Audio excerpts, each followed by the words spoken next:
Hello everyone, good evening, नमस्ते आप सभी को। कैसे हैं आप? उम्मीद है तैयारी भी बहुत अच्छी चल रही होगी। तो आज हमारा डे 5 है और डे 5 में हम पढ़ने वाले हैं फिर से वही पहला वाला कॉन्सेप्ट एरर फाइंड करेंगे। और इस वीडियो में एक चीज़ और मैं आपको बता देने वाला हूं कि आज हम PYQs को सॉल्व करने के साथ साथ आर्टिकल्स के बेसिक कॉन्सेप्ट भी मैं बताऊंगा। और उसके पहले मैंने एक वीडियो अपलोड किया था अपने YouTube चैनल पे, जिसमें मैंने बताया था कि डे 4 के लिए कौन सा प्रीव्यू होने वाला है, तो वो मैंने बता दिया था आपको। तो आज हम लोग डे 5 लेके चल रहे हैं और इस डे 5 में हम पढ़ने वाले हैं PYQs के साथ साथ एक बहुत ही ज़बरदस्त आर्टिकल्स पे कॉन्सेप्ट पढ़ेंगे कि आर्टिकल्स पे PYQs के कौन कौन से क्वेश्चन आते हैं और आर्टिकल्स बेसिस पे हम क्या क्या तैयार कर सकते हैं। ठीक है, तो पिछले क्लास में कंटिन्यू हम लोगों ने कुछ सब्जेक्ट वर्ब एग्रीमेंट के बारे में भी हम लोग जाने थे। स्पॉटिंग द एरर को भी हम लोगों ने सॉल्व किया था और आज इसी श्रृंखला को हम आगे बढ़ाते हैं और आज का दिन हमारा 5वां दिन है। हमने 30 दिन का टारगेट रखा है SBI क्लर्क प्री का और हम इस 30 दिन में इस टारगेट को पूरा करेंगे और साथ में ही इस बात से भी हम साबित करेंगे आप लोग को कि अब आपको इंग्लिश में कोई डाउट होने वाला नहीं है। तो बिना समय बर्बाद किए हम चलते हैं अपने क्वेश्चंस की तरफ और इसमें हम स्पॉटिंग द एरर मतलब एरर को स्पॉट करेंगे और बताएंगे कि इन जगह पे क्या हो सकता है, क्योंकि सारे क्वेश्चन PYQs के हैं। प्रीवियस ईयर में ये सब क्वेश्चन पूछे जा चुके हैं। तो बिल्कुल ही आपको लापरवाही नहीं करना है, एक एक क्वेश्चन को ध्यान से नोट करना है, क्योंकि मैं बार बार कहता हूं PYQs आपको एग्जाम में कहीं ना कहीं बहुत बड़ा रोल आपका निभाएगा। और ये अगर आप साथ में सॉल्व करते हुए चल रहे हैं, एक नोट्स बनाते हुए चल रहे हैं, तो कहीं ना कहीं आपके लिए बहुत ही बेनिफिशियल होगा। तो आइए हम अपने पहले क्वेश्चन की तरफ बढ़ते हैं। पहले क्वेश्चन को ध्यान से देखिएगा। पहले क्वेश्चन में कह रहा है in the modern world technology playing an integral role in our daily lifes. ये हमारा पहला क्वेश्चन है और इस पहले क्वेश्चन में हमको एरर फाइंड करना है। पहले क्वेश्चन में हमको क्या करना है? एरर फाइंड करना है। क्योंकि लाइव क्लास होती तो मैं आपको 10 सेकंड का टाइमिंग देता और 10 सेकंड में ही मैं आपसे पूछता कि बताइए इस वाले क्वेश्चन में क्या एरर होगा। जो बच्चे थोड़ा सा दिमाग लगाएंगे, एक तरीके से उनका IQ लेवल अगर बढ़िया है, IQ लेवल को अपने यूज कर रहे हैं, तो कहीं ना कहीं इस क्वेश्चन को बहुत ही अच्छे से सॉल्व कर लेंगे 2 मिनट से भी कम समय में। क्योंकि आपको तो पता है टाइमिंग के साथ साथ आपको एक्यूरेसी भी बना के रखनी पड़ेगी, तभी जाके आप क्वेश्चन को सॉल्व कर पाएंगे। ठीक है, तो आइए इस क्वेश्चन को हम सॉल्व करते हैं। इन द मॉडर्न वर्ल्ड, मैं बार बार कहता हूं कि जब भी कोई क्वेश्चन आप एरर वाला सॉल्व करने जा रहे हैं तो आप सबसे पहले उस क्वेश्चन में जो भी उस सेंटेंस में स्पेलिंग लिखा हुआ है उन वर्ड्स के स्पेलिंग को आप चेक करोगे।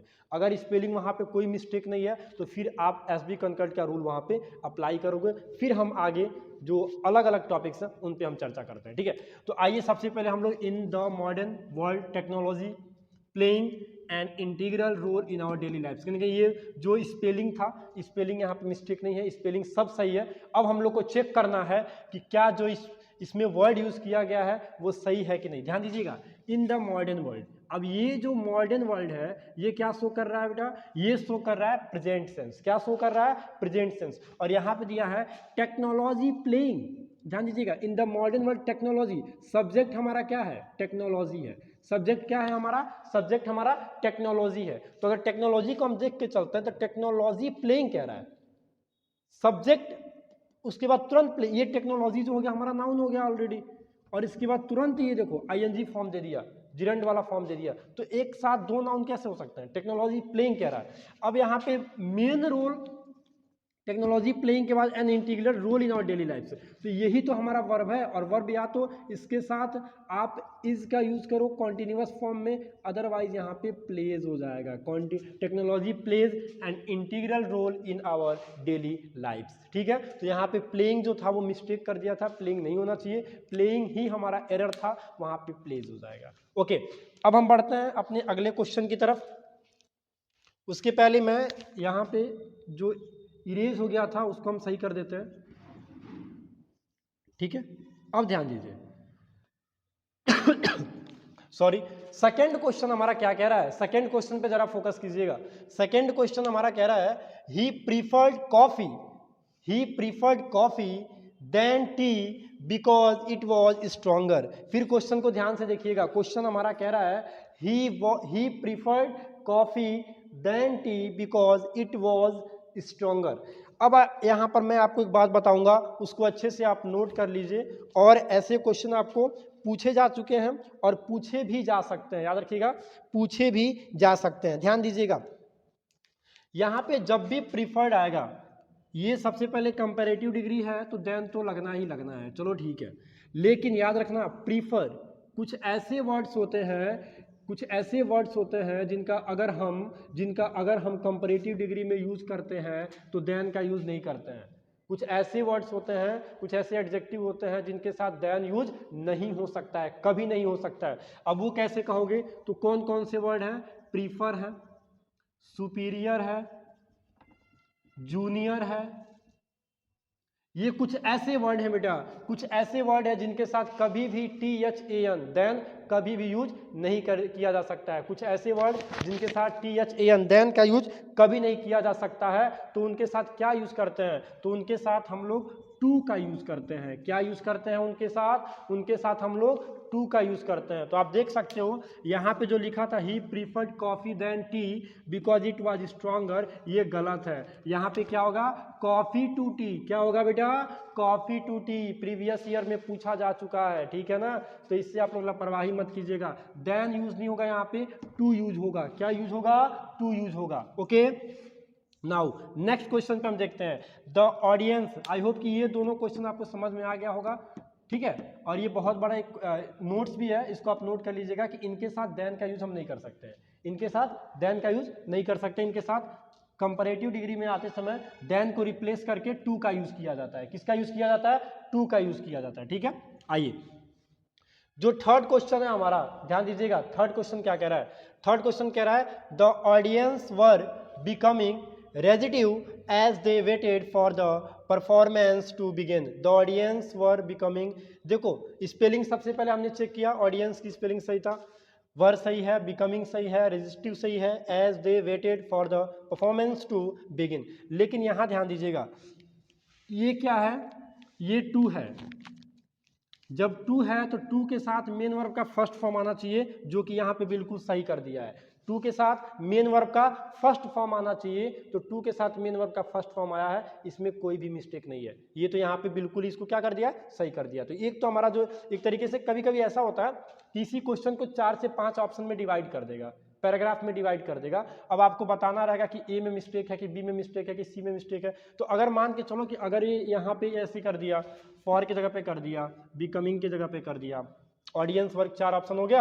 अब आपको कह रहा कि बताओ भैया कौन कौन से इसमें सही है या फिर कौन से गलत है। तो अगर देखोगे टू के साथ मेन वर्ब का फर्स्ट फॉर्म आना चाहिए, तो जरा ध्यान दो, टू के साथ यहाँ पे बिगिन का यूज किया है, तो ये कहीं ना कहीं क्या है? सही है। लेकिन यहाँ पे जरा ध्यान दीजिएगा, ऑडियंस, द ऑडियंस, ऑडियंस के साथ वर का यूज किया है, क्योंकि ऑडियंस क्या है? कलेक्टिव नाउन को वो कर रहा है, पूरे कलेक्टिव नाउन को कह रहा है, और एक पॉइंट पे बात हो रही है। जब भी कलेक्टिव नाउन एक पॉइंट पे बात करे, जब भी कलेक्टिव नाउन एक पॉइंट पे बात करें, तो वहां पे सिंगुलर वर्ब का यूज करते हैं। किसका यूज करते हैं? वहां पर हम सिंगुलर वर्ब का यूज करते हैं, क्योंकि यहाँ पे गलत है। यहाँ पे वर की जगह पे क्या होगा? वॉज होगा। वर की जगह पे क्या होगा? वॉज होगा। समझ में आ रहा? फिर ध्यान दीजिएगा, वर के जगह पे वॉज का यूज हम करेंगे, ठीक है। ओके, तो यहाँ पे मिस्टेक हमारा दिख गया। अब यहाँ से क्या समझे? इस क्वेश्चन से कौन सा कॉन्सेप्ट है कि कलेक्टिव नाउन के साथ सिंगुलर वर्ब का यूज होता है जब बातें सेम पॉइंट पर हो। लेकिन इनमें भी एक डिफरेंस है। डिफरेंस ये है कि अगर वही कलेक्टिव नाउन अलग अलग, अब उनके आइडियाज अलग अलग जगह पे हैं, तब आप लोग को यहाँ पे प्लूरल वर्ब का यूज करना पड़ेगा। लेकिन यहाँ पे पॉइंट एक था, तो कहीं ना कहीं वर्ब कैसा होगा? सिंगुलर ही वर्ब होगा। कैसा वर्ब होगा? सिंगुलर ही वर्ब होगा। Got it? आगे बढ़ते हैं हम लोग।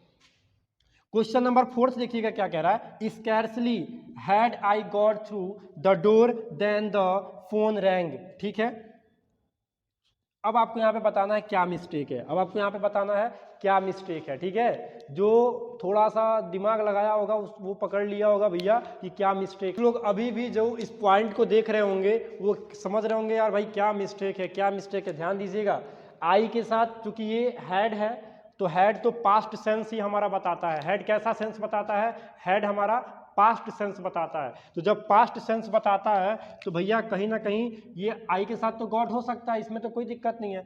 अब आ गया हमारा स्कैर्सली, नोट कीजिएगा स्कैर्सली के साथ एक मिस्टेक जो अगर दे सकता था, इस THEN के जगह पे THEN लिख देता, वो देन कर देता। लेकिन याद रखिएगा मैं बता दे रहा हूं, हार्डली, हार्डली, स्कैर्सली,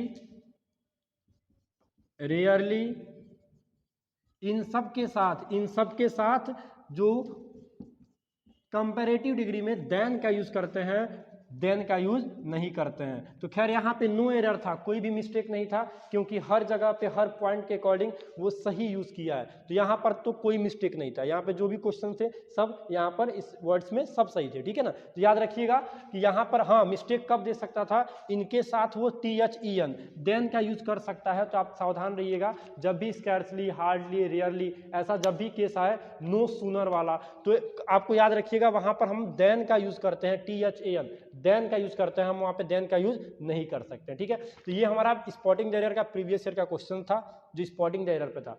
आप इसको नोट कीजिए, उसके बाद हम अगले क्वेश्चन की तरफ बढ़ते हैं।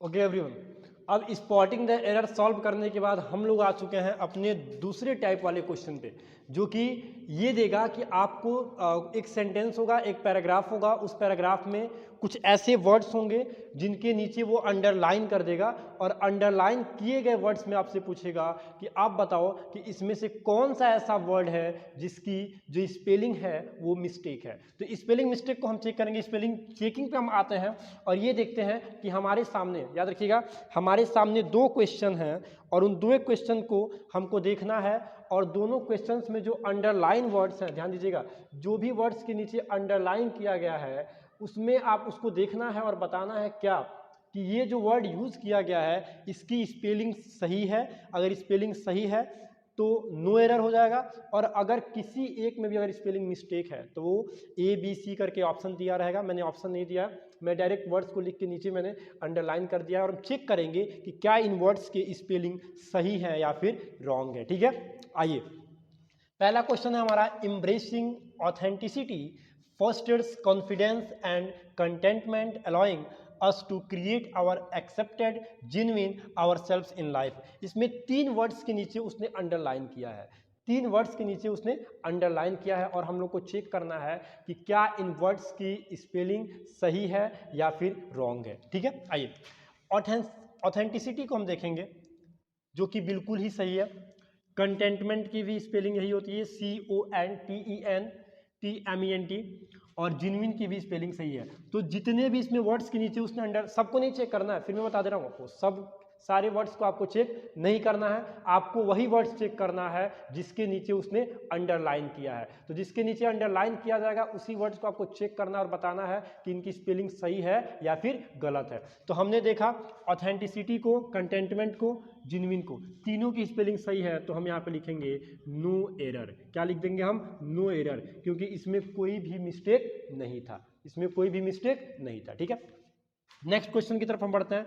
Despite feeling conscious about her attire she confidently entered the room unaware of the admiration she gathered, ठीक है। अब यहाँ पे आप देखोगे 3 वर्ड्स, अनअवेयर, अटायर और कॉन्शियस और गैदर। तो हम देखेंगे भैया अटायर, कॉन्शियस की स्पेलिंग देखते हैं, CONCIOUS, ये तो वैसे भी मिल गया भैया, यहाँ पे ये गलत तो है, रॉन्ग तो है।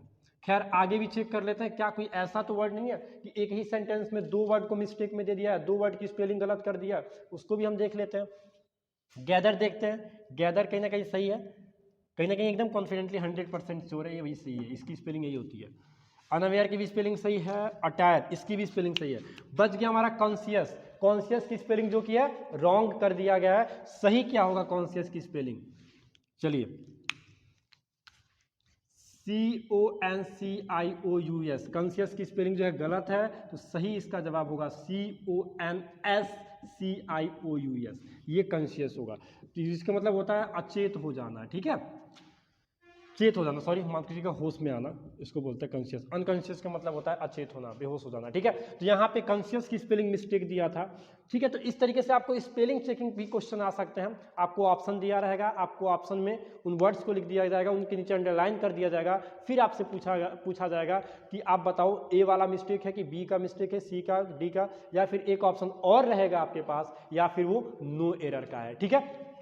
तो हमने यहाँ पे 2 क्वेश्चन सॉल्व किया और इन 2 क्वेश्चन से हम ये जाने कि भैया इस टाइप के भी क्वेश्चन हमारे आ सकते हैं, स्पेलिंग भी एरर कर सकता है, उसको पूछ सकता है। तो ये भी कहीं ना कहीं एक तरीके से स्पॉटिंग द एरर वाला ही क्वेश्चन है। कैसा क्वेश्चन है? एक तरीके से स्पॉटिंग द एरर वाला ही क्वेश्चन है, ठीक है। अब तो ये हो गया आज का, हमने पढ़ा PYQs को हमने आज सॉल्व किया। अब हम बढ़ते हैं भैया आर्टिकल्स। मैंने आपको जैसा कि आपको वादा किया था कि आज हम आर्टिकल्स पे भी चर्चा करेंगे, आर्टिकल्स के भी बारे में थोड़ा बहुत हम पढ़ेंगे, ठीक है। क्योंकि हमको कल, याद रखिएगा, आज की क्लास में हम आर्टिकल्स पढ़ रहे हैं और कल की क्लास में हम इसी आर्टिकल्स पे PYQs को सॉल्व करने वाले हैं, ठीक है। आइए आप पहले इसको नोट कर लो भैया 10 सेकंड में, फिर आगे बढ़ते हैं।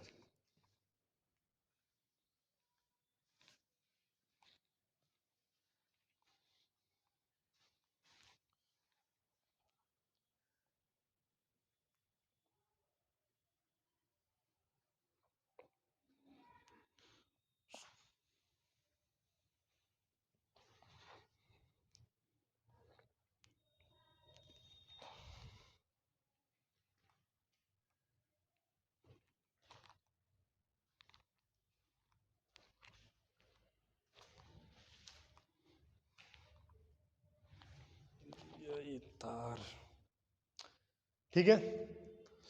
तो चलो इसको करते हैं हम लोग इरेज और बढ़ते हैं अपने अगले मिशन की तरफ, आर्टिकल्स।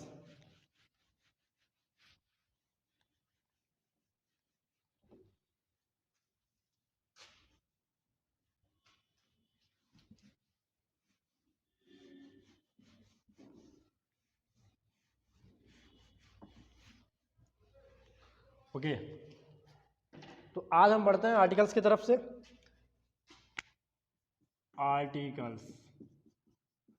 आर्टिकल्स देखो अपने अपने जगह पे ये अलग अलग वर्ड्स को यूज करता है, हर एक जगह पे इसकी मीनिंग जो है वो अलग अलग है। आर्टिकल्स, एक तो सबसे पहले जो हम लोग पढ़ने जा रहे हैं ए एंड द, ये हम पढ़ेंगे। आप सबको पता है आर्टिकल्स का मतलब लिस्ट भी होता है, एक तरीके से लिस्ट ऑफ थिंग्स, इनको भी हम आर्टिकल्स बोलते हैं, ठीक है। और एक आर्टिकल्स आप लोगों ने पढ़ा होगा अनुच्छेद। तो एक आर्टिकल्स के अलग अलग मीनिंग हो सकते हैं, ठीक है ना। मैटर ये करता है कि हम किस सब्जेक्ट के लिए और किस समय पे हम पढ़ रहे हैं। तो जरूरी नहीं है कि आर्टिकल्स का एक ही मीनिंग है, आर्टिकल्स के 3 मीनिंग निकल के आते हैं, आर्टिकल्स के 3 मीनिंग निकल के आते हैं। एक आर्टिकल्स जो हम ग्रामर में पढ़ते हैं, जो कि डिटरमिनर में हम पढ़ते हैं। एक आर्टिकल्स जो लिस्ट ऑफ थिंग्स होता है, ठीक है, वस्तुओं की जो सूची होती है उनको भी हम आर्टिकल्स बोलते हैं। और एक आर्टिकल्स हम पढ़ते हैं अनुच्छेद के रूप में, जो हम पॉलिटी में पढ़ते हैं, ठीक है। तो आर्टिकल्स की अलग अलग मीनिंग होती है, लेकिन यहाँ पे हम जो आर्टिकल्स पढ़ने वाले हैं वो हम पढ़ेंगे ग्रामर में पढ़ने वाले हैं, जो कि हमारे PYQs में सॉल्व करने में हेल्प करेगा। और ये हमारा आर्टिकल्स जो मैं आपको बताने जा रहा हूँ, बेसिक कॉन्सेप्ट के साथ साथ एडवांस लेवल का भी हम ग्रामर पढ़ेंगे इसमें। और ये जानने वाले हैं कि भैया आर्टिकल से कहाँ कहाँ से क्वेश्चन उठ सकता है, ठीक है। आपने पढ़ा होगा, मैं बिल्कुल ये नहीं कह सकता हूं कि आप लोगों ने आर्टिकल्स नहीं पढ़ा होगा, आप जरूर आर्टिकल्स पढ़े होंगे, लेकिन आपको ये भी जानना जरूरी है कि क्या जो हम आर्टिकल्स पढ़े हैं उससे क्वेश्चन आ जाएगा या फिर नहीं आ सकता है, ठीक है ना। तो वो बातें जाननी बहुत जरूरी है। आइए, तो हमको तो भैया ये 2 टॉपिक पढ़नी नहीं है, ठीक है। तो हम इसको कर देते हैं इरेज। क्या कर देते हैं? इरेज करते हैं, क्योंकि ये 2 टॉपिक हम लोग को नहीं पढ़नी है। चलो, हमने इस 2 टॉपिक को इरेज कर दिया। अब आगे बढ़ते समय अब हम करेंगे आर्टिकल्स पे हमला। क्या करने वाला है? आर्टिकल्स पे हमला करने वाले हैं। सबसे पहले जानेंगे आर्टिकल्स है क्या। तो आर्टिकल्स डिटरमिनर का एक पार्ट होता है। किसका पार्ट होता है? डिटरमिनर्स का एक पार्ट होता है। क्लास 10th में बहुत अच्छे से पढ़ाया जाता है, क्लास 9 10th में ही पढ़ाया जाता है, डिटरमिनर पढ़ाया जाता है, ठीक है। तो अगर पढ़ा होगा तो भी सही है, नहीं पढ़ा होगा तो भी सही है, क्योंकि आज तो पढ़ ही लोगे। डिटरमिनर का काम क्या होता है कि डिटरमिनर नाउन को फॉलो करता है। डिटरमिनर किसको फॉलो करता है? ये नाउन को फॉलो करता है। तो अगर डिटरमिनर नाउन को फॉलो करता है तो एक चीज हमारा यह भी खुलासा हो गया कि अगर डिटरमिनर नाउन को फॉलो कर रहा है तो आर्टिकल्स भी किसको फॉलो करेगा? आर्टिकल्स भी नाउन को ही फॉलो करेगा। आर्टिकल्स भी किसको फॉलो करेगा, आर्टिकल्स भी हमारा नाउन को फॉलो करेगा। अब नाउन में क्या है, सॉरी आर्टिकल्स में क्या है, ए है, एन है, द है। इनके बाद इनको आर्टिकल्स तभी हम बोलेंगे जब इनके बाद नाउन का यूज होगा, क्योंकि डिटर्मिनर किस प्रिंसिपल पे काम करता है भैया, हम फॉलो करते हैं नाउन को। तो हमारे जितने भी फैमिली मेंबर्स होंगे वो भी तो नाउन को फॉलो करेंगे, क्योंकि देखो अब सामाजिक स्तर पे जाओगे तब गलत है कि जरूरी नहीं कि जो हम करें हमारे फैमिली मेंबर्स, लेकिन हाँ अगर मुखिया जो है घर का वो जिस सिद्धांत को फॉलो कर रहा है, अगर मार्गदर्शन वो अच्छा दे रहा है, तो जाहिर सी बात है फैमिली के जो अदर मेंबर्स होंगे उनको भी वही फॉलो करना पड़ेगा।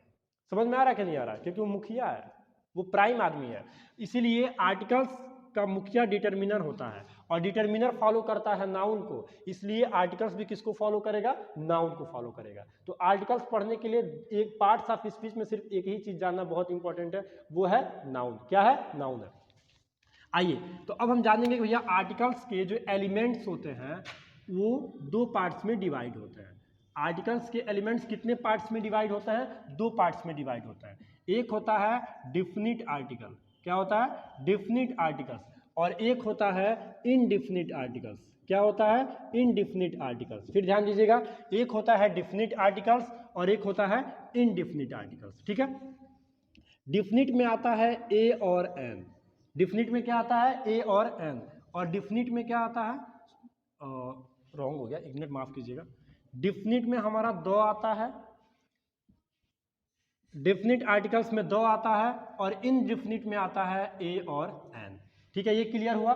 तो आर्टिकल्स के कितने पार्ट्स होते हैं, आर्टिकल्स को दो पार्ट्स में डिवाइड कर दिया जाता है, एक होता है डिफिनिट और एक होता है इनडिफिनिट। एक डिफिनिट होता है और एक इनडिफिनिट होता है। डिफिनिट में आता है दो और इनडिफिनिट में आता है ए और एन आता है। ओके ओके, अब हम पढ़ेंगे भैया, दो चीजें पढ़ना बहुत जरूरी है। एक तो यूजेज आपको पढ़ना है, यूजेज ऑफ आर्टिकल्स, आर्टिकल्स का यूज कहाँ कहाँ करते हैं, और दूसरा साथ में आपको यह भी पढ़ना है कि एलिमिनेशन, एलिमिनेशन, एलिमिनेशन मीन्स हो गया कि ओमिट करेंगे, यहां पे ओमिशन कहां पे करेंगे हम आर्टिकल्स का, आर्टिकल्स का हम ओमिशन कहां पे करेंगे, कहां पे आर्टिकल्स यूज हो ही नहीं सकता है, उसको भी आपको जानना है। ठीक है ना, तो अगर सबसे पहले हमको क्या पढ़ेंगे, सबसे पहले हम पढ़ेंगे आर्टिकल्स का यूज कहां कहां करेंगे, यूजेज ऑफ आर्टिकल्स हम पढ़ने वाले हैं, और उसमें भी हम सबसे पहले पढ़ेंगे डिफिनिट नहीं इनडिफिनिट आर्टिकल्स का यूज पढ़ेंगे। क्या पढ़ेंगे, इनडिफिनिट आर्टिकल्स का यूज। हम ए और एन का यूज कहां कहां करते हैं, ए और एन का यूज कहां कहां करते हैं, देख लो।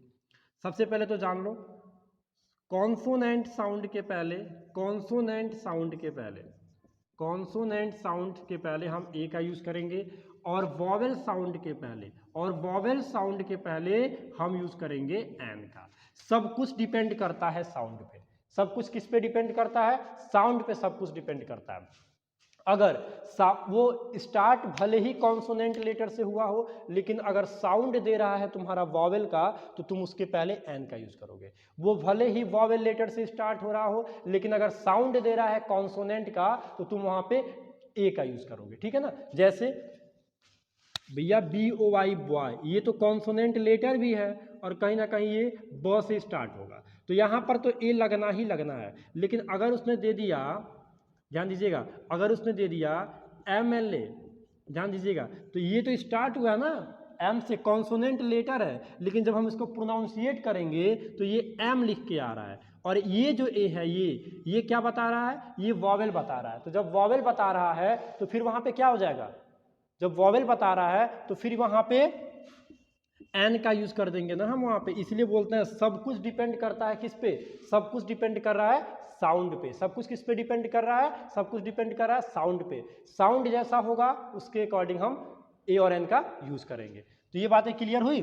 चलिए अब देख लेते हैं भैया, ए और एन तो सबसे पहले डिफरेंस हो गए, ये कॉन्सोनेंट साउंड के लिए यूज होगा और ये वॉवेल साउंड के लिए यूज होगा। और कहीं देख लेते हैं हम लोग कि आर्टिकल्स कहां कहां यूज होता है। ठीक है, ध्यान दीजिएगा, जब हम मेनी का बात करेंगे, मेनी के साथ ए का भी यूज किया जाता है, मेनी अ, फ्यू अ, ठीक है, लिटिल अ, यहां पर भी हम ए का यूज कर सकते हैं। कभी कभी आपको एक चीज़ों को, एक नाउन को डिस्क्राइब करने के लिए, जैसे a boy, a cat, specific ना हो, क्योंकि जब स्पेसिफिक होगा तो ये चीज़ें हमारे डिफिनिट आर्टिकल्स में चला जाएगा। ठीक है, जब एक की हम बात करेंगे तो फिर हम वहाँ पे कॉन्सोनेंट, वहाँ पे हम ए का यूज़ करेंगे, लेकिन जब हम उसी को स्पेसिफाई कर देंगे, जैसे मैंने बोला कि एक लड़का हो वहाँ से, तो निकल के उसमें से एक लड़का हो, ठीक है, तो ओ वहाँ पे नहीं, क्योंकि हम स्पेसिफिक कर रहे हैं कि ग्रुप में से किसी एक को हम बाहर कर रहे हैं, उसको पिक करके, तो वहाँ पे हम लोग क्या करेंगे, वहाँ पे हम लोग द का यूज़ कर देंगे। किसका यूज़ कर देंगे हम लोग? द का यूज़ कर देंगे। ठीक है ना। अच्छा, एन को देख लो। एन को मैंने बता दिया भैया वॉयल साउंड के पहले होता है, लेकिन अगर एक चीज़, इस पर भी सिद्धांत जरा लागू होता है, यहाँ पे लिखा है आपका वन, वन ओ से तो स्टार्ट हुआ है, लेकिन जब हम प्रोनाउंसिएट कर रहे हैं तो वन दे रहा है, वह दे रहा है, तो इसके पहले भी क्या यूज होगा? एन का यूज हो जाएगा, सॉरी ए का यूज हो जाएगा। साउंड पे सब डिपेंड कर रहा है, ध्यान देते रहिएगा। जैसे मैंने लिखा आवर, ध्यान दो, स्टार्ट किससे हुआ है? कॉन्सोनेंट से हुआ है, लेटर तो कॉन्सोनेंट है, लेकिन जब हम इसको पढ़ रहे हैं, जब हम इसको प्रोनाउंसिएट कर रहे हैं, तब ये क्या दे रहा है? तब ये दे रहा है भैया आवर। क्या दे रहा है? आवर दे रहा है, आ दे रहा है। यहाँ पे क्या हो जाएगा? एन आवर का यूज हो जाएगा। किसका यूज हो जाएगा? एन आवर का यूज हो जाएगा। इस तरीके से हमने क्या पढ़ा कि प्रॉपर, सबसे पहले तो जान लो कॉमन नाउन के पहले ही इसका यूज होगा। किसके पहले यूज होगा? कॉमन नाउन के पहले। बोथ आर, ये स्टेटमेंट बहुत जरूरी है, both are used for singular countable noun. Singular countable noun याद रखिएगा, अगर एक से ज्यादा है नाउन तो फिर वहां पे ना ए का यूज करोगे, इनडेफिनिट आर्टिकल्स तो यूज ही नहीं हो सकता है। अगर एक से ज्यादा है, सिंगुलर काउंटेबल बोला हूं मैं, काउंटेबल में भी अगर प्लूरल हो जाएगा तो फिर यूज नहीं करोगे ए और एन का। सिंगुलर होना चाहिए, काउंटेबल होना चाहिए, वहीं पे ए और एन का यूज होगा। उसके बाद तुम अलग अलग कर दो। अगर वावल साउंड दे रहा है तो एन के साथ यूज कर दो, और अगर कॉन्सोनेंट साउंड दे रहा है तो फिर वहां पे एन का यूज कर दो। ठीक है, चलो भाई यहां तक पहले नोट करो, फिर हम आगे बढ़ते हैं।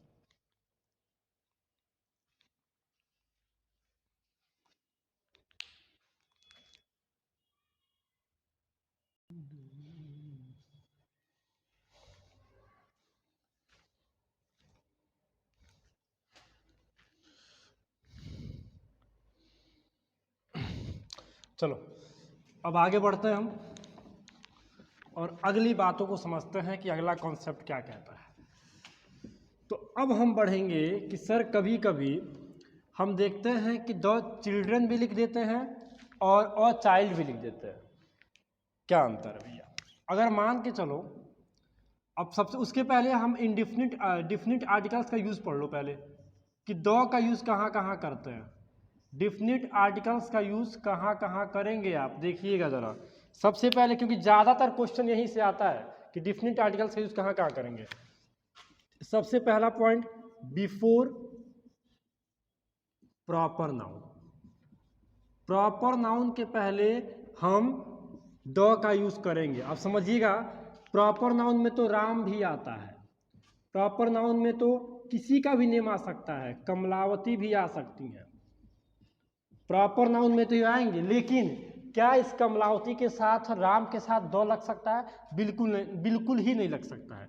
प्रॉपर नाउन की कैटेगरी में जैसे वो यूनिक हो, कहने का मतलब क्या है, जैसे ताजमहल, हमेशा से हम पढ़ते आ रहे हैं कि हम ताजमहल के पहले क्या यूज करते हैं, तो ताजमहल के पहले हम लोग द का यूज करते हैं। ताजमहल के पहले क्या यूज करते हैं, तो ताजमहल के पहले द का यूज करते हैं। एक बात बताइए, ताजमहल तो यूनिक है ना, और कमलावती जैसे हजारों लोग हैं, राम जैसे हजारों लोग हैं।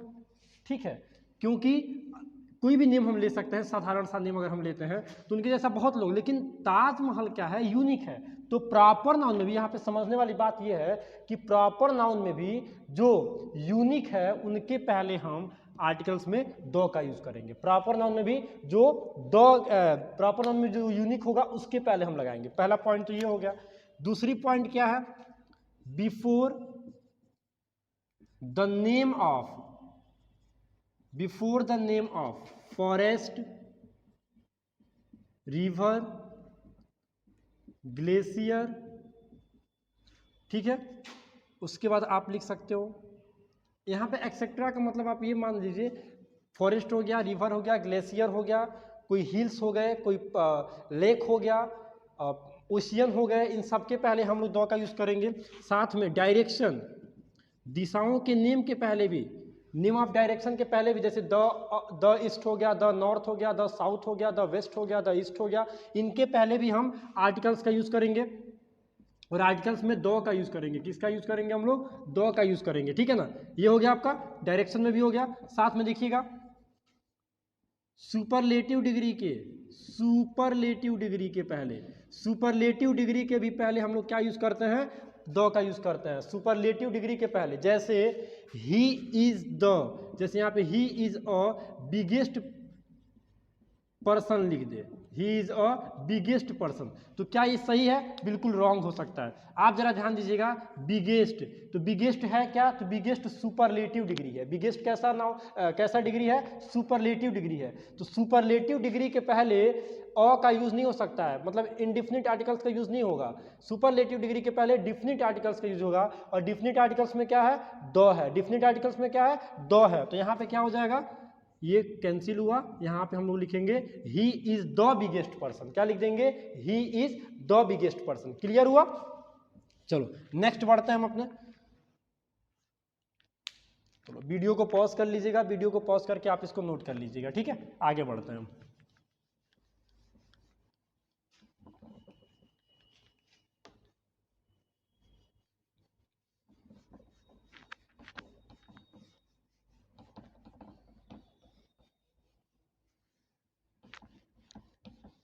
चलिए अब देखिए, अब कहां कहां यूज करते हैं भैया? बिफोर द रिपब्लिकन कंट्री,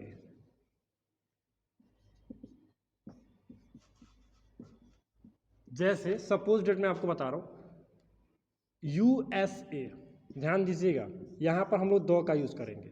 आमतौर पर किसी भी कंट्री, किसी भी स्टेट, किसी भी सिटी, किसी भी विलेज के पहले आर्टिकल्स का यूज नहीं होता है। जब मैं ओमिशन पढ़ाऊंगा तो आपको सारी चीजें उसमें क्लियर कर दूंगा। लेकिन यहां पे ध्यान दीजिए, कुछ ऐसे जैसे यूएसए लिखा हो, यूके लिखा हो, यूएई लिखा हो, इनके पहले हम दो का यूज कर देंगे। आर्टिकल्स में भी कौन सा यूज होगा? दो ही यूज होगा। याद रखिएगा, कभी कभी ऐसा क्वेश्चन आ सकता है कि यूएसए के पहले डैश कर देगा और आपको ए एन दो और नो आर्टिकल का यूज कर देगा। तो बहुत सारे लोग ये समझेंगे यार आर्टिकल्स ओमिशन में तो हमने पढ़ा था किसी भी देश के पहले हम आर्टिकल्स का यूज नहीं कर सकते, तो यहाँ पे नो आर्टिकल होगा। बिल्कुल गलत हो जाएगा वो आपका क्वेश्चन, ठीक है। आपको याद रखना है ऐसे देश जो एब्रिविएशन का यूज करके लिखे जा सकते हैं, जैसे यूएसए, यूके, यूएई, ठीक है, उनके पहले हम लोग दो का यूज कर देंगे।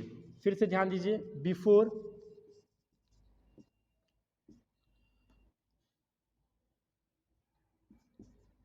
कॉमन, सॉरी माफ कीजिएगा, कंपैरेटिव डिग्री।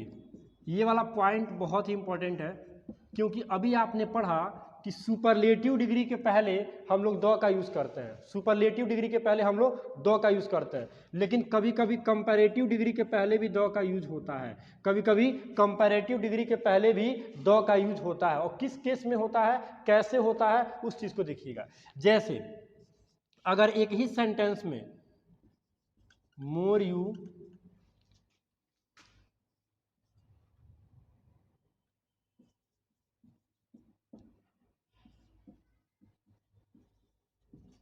डिजर्व, ध्यान दीजिएगा ये हमारा एक क्वेश्चन है, इसमें दो बार कंपैरेटिव, अगर एक ही सेंटेंस में दो कंपैरेटिव डिग्री हो, अगर एक ही सेंटेंस में दो कंपैरेटिव डिग्री हो और दोनों एक दूसरे पे डिपेंड हो, दोनों एक दूसरे पर डिपेंड हो। फिर से ध्यान से बात सुनिएगा, अगर एक सेंटेंस में दो सेंटेंस हो और उसमें दोनों में दो कंपैरेटिव डिग्री दे दिया हो और दोनों सेंटेंस एक दूसरे पे डिपेंड हो, एक दूसरे पे रिजल्ट आते हों, तो फिर वहाँ पे हम लोग सुपरलेटिव डिग्री की तरह से नहीं, हम लोग वहाँ पे कंपैरेटिव डिग्री को मान के और वहाँ पे द का यूज हम लोग करेंगे। किसका यूज करेंगे? द।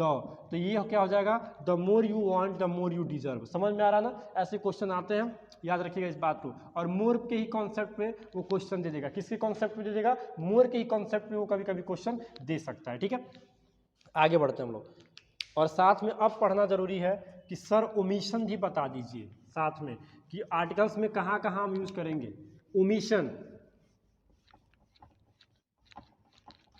अब हम ये पढ़ेंगे कि आर्टिकल्स का यूज कहां कहां हम नहीं करते हैं, ठीक है, कहां पर आर्टिकल्स का यूज नहीं होता है। फिर हम क्वेश्चन लगाएंगे, PYQs को हम सॉल्व करने वाले हैं, पहले हम लोग ये समझ लें कि आर्टिकल्स का यूज कहाँ कहाँ नहीं होता है। ठीक है, सबसे पहले before material and abstract noun, किसी भी मटेरियल और किसी भी एब्स्ट्रैक्ट नाउन के पहले कभी भी कोई आर्टिकल का यूज नहीं हो सकता है।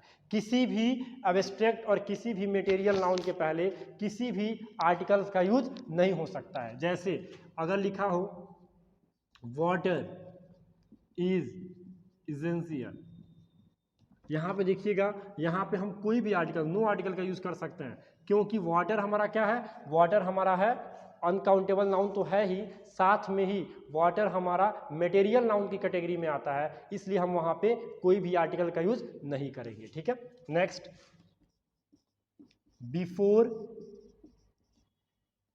एनी लैंग्वेज, किसी भी लैंग्वेज के पहले हम आर्टिकल्स का यूज नहीं कर सकते। जैसे द इंग्लिश कभी भी नहीं हो सकता है, द इंग्लिश कभी भी नहीं हो सकता है, द हिंदी कभी भी नहीं हो सकता है। साथ में भी याद रखिएगा before any language subject, subjects के भी पहले आप आर्टिकल्स का यूज नहीं कर सकते। किसी भी subject, Hindi, English, math, science, कोई भी सब्जेक्ट हो उसके पहले भी आप आर्टिकल्स का यूज नहीं कर सकते हैं। ठीक है ना, याद रखिएगा। अब क्वेश्चन हमारा ये बनता है कि सर हम किसी भी लैंग्वेज के पहले आर्टिकल्स का यूज क्यों नहीं करते हैं। जैसे मान के चलो, ध्यान दीजिएगा, मैं आपको बता रहा हूं किसी भी लैंग्वेज के पहले हम आर्टिकल्स का यूज क्यों नहीं करते हैं, उसको समझिएगा। हम किसी भी लैंग्वेज के पहले आर्टिकल्स का यूज इसलिए नहीं करते हैं क्योंकि अगर हम लैंग्वेज के पहले आर्टिकल्स का यूज कर देते हैं तो फिर वो वहाँ उस देश के रहने वाले लोगों को रिप्रेजेंट करने लगता है। किसको रिप्रेजेंट करने लगता है, वहाँ के लोगों को जो उस देश में रह रहे हैं उनको रिप्रेजेंट कर। जैसे हमने लिखा इंग्लिश, तो इंग्लिश अभी एक लैंग्वेज है, यहाँ पे क्या है, लैंग्वेज है, लेकिन जैसे हमने जोड़ दिया द इंग्लिश तो फिर ये वहाँ अंग्रेज में रहने वाले लोगों को रिप्रेजेंट करने लग रहा है कि द इंग्लिश, वो एक पर्सन को रिप्रेजेंट करने लगता है। इसलिए हम किसी भी लैंग्वेज के पहले आर्टिकल्स का यूज नहीं करते हैं। Remember, got it. ओके, आगे बढ़ते हैं। तीसरा क्वेश्चन है हमारा बिफोर, और कहाँ नहीं करते हैं, बिफोर एनी डिजीज, किसी भी बीमारी के नाम के पहले भी हम नहीं लगाते हैं। याद रखिएगा, किसी भी बीमारी के नेम के पहले भी आर्टिकल्स का यूज नहीं करते हैं। साथ में ही गेम, स्पोर्ट्स, यहाँ पे मैं लिख रहा हूँ, किसी भी स्पोर्ट्स के पहले भी आर्टिकल्स का यूज हम नहीं करते हैं। He is playing the cricket कुछ लोग बोल देते हैं, he is playing the football कुछ लोग बोल देते हैं, जो कि गलत है, जो कि गलत है। हमको क्या याद करना है, किसी भी स्पोर्ट के पहले, किसी भी डिजीज के पहले, ठीक है, किसी भी म्यूजिकल इंस्ट्रूमेंट के पहले, म्यूजिकल इंस्ट्रूमेंट्स के पहले भी हम नहीं लगा सकते। He play the piano, he plays piano, ठीक है, म्यूजिकल इंस्ट्रूमेंट्स, ये कुछ ऐसे वर्ड्स हैं जिनके पहले हम आर्टिकल्स का यूज नहीं कर सकते हैं। अगर करते हैं तो फिर हमारा वो क्या हो जाएगा, मिस्टेक हो जाएगा। क्या हो जाएगा हमारा, वो मिस्टेक हो जाएगा। इसमें जो पॉइंट्स, मेन पॉइंट्स है, वो इन बातों को आप याद रखिएगा, ठीक है, क्योंकि ज़्यादातर क्वेश्चन हमारा जो है इन्हीं दो टॉपिक पे ज़्यादा से ज़्यादा क्वेश्चन हमारा उठता है और इसी के बारे में हमको पढ़ना भी है। ठीक है, क्लियर हुआ। चलो भैया, तो ये तो हो गया हमारा कि कुछ इंपॉर्टेंट चीज़ें मैंने आपको बता दिया आर्टिकल्स से रिलेटेड, और साथ में मैंने ये भी आपको बता दिया कि कहाँ कहाँ पे आपको आर्टिकल्स का यूज नहीं करना है। याद रखिएगा, वरना क्वेश्चन एक मॉडरेट लेवल का वो क्वेश्चन उठाएगा। जब हम कल आर्टिकल्स पे PYQs को सॉल्व करेंगे तो आप खुद देखिएगा कि बहुत ही छोटे छोटे लेवल का वो क्वेश्चन उठाएगा। लेकिन बात ये है कि छोटे छोटे लेवल भी तभी तो हमको आएंगे जब हम उसको पढ़ लेंगे। जब कॉन्सेप्ट पढ़े रहेंगे तभी चीज़ों को समझ पाएंगे। जब कॉन्सेप्ट नहीं पढ़े रहेंगे तो चीज़ों को समझना बहुत ही मुश्किल है। ठीक है, तो आज की क्लास में हमने क्या क्या पढ़ा। आज की क्लास में सबसे पहले हम लोगों ने PYQs spotting the error solve किया, साथ में ही आज की क्लास में हम लोगों ने स्पेलिंग चेक किया, और साथ में हम लोगों ने आज आर्टिकल्स भी पढ़ा। तो तीन बातों को हमने पढ़ा है, तीन चीज़ों को पढ़ा है। कल के क्लास में हम आर्टिकल्स पे, याद रखिएगा, कल के क्लास में मतलब डे 6 में हम लोग आर्टिकल्स पे PYQs को सॉल्व करने वाले हैं। चीज़ें वही चल रही हैं। SBI क्लर्क प्रीलिम्स का हमारा टारगेट है कि 30 दिन के अंदर इस कोर्स को बिल्कुल ही ख़त्म करना है। तो बने रहिए मेरे साथ, वीडियो को जितने लोगों तक आप शेयर कर सकते हैं, जो भी इस फॉर्म को फिल किए उनको शेयर कीजिए। एक कॉन्सेप्ट में हम चलें, एक सीक्वेंस में हम चलें, क्योंकि जब मेहनत डिसिप्लिन में होगा, जब भी मेहनत डिसिप्लिन में होता है कामयाबी जरूर मिलती है। तो पढ़ाई को डिसिप्लिन में लेके चलिए, ठीक है, तभी आप पढ़ पाइएगा। आज हम 6 घंटा पढ़े, ठीक है, 6 घंटे में सीखे क्या, ये भी हमको पता रहनी चाहिए। कल हम 4 घंटा पढ़ेंगे, ऐसा नहीं, ये डिसिप्लिन नहीं है। डिसिप्लिन ये है कि हम 6 घंटा पहले पढ़ें, उसके बाद हम इंक्रीमेंट करें उसको। क्या पढ़ रहे हैं, कब पढ़ने बैठ रहे हैं, इट डजेंट मैटर। लेकिन डिसिप्लिन ये कहता है पढ़ाई में कि मोटिवेशन से ज़्यादा डिसिप्लिन की ज़रूरत है। मैं बार बार कहता हूँ, शुरू से मैं कहते आ रहा हूँ भैया, मोटिवेशन अलग चीज़ होती है, डिसिप्लिन अलग चीज़ होती है। और आज तक सक्सेस वही हुआ है जो डिसिप्लिन में रह के पढ़ाई किया है। जो भी डिसिप्लिन में रह के पढ़ाई करे वो सक्सेस होता है। तो ये आज की क्लास हमारी यहीं पे खत्म होती है। कल की क्लास में हम आर्टिकल्स पे PYQs को सॉल्व करेंगे। नमस्ते, गुड इवनिंग, पढ़ाई करते रहिए। डाउट जरूर आप हमारे पास सेंड कीजिए यूट्यूब के कमेंट बॉक्स में। Thank you so much.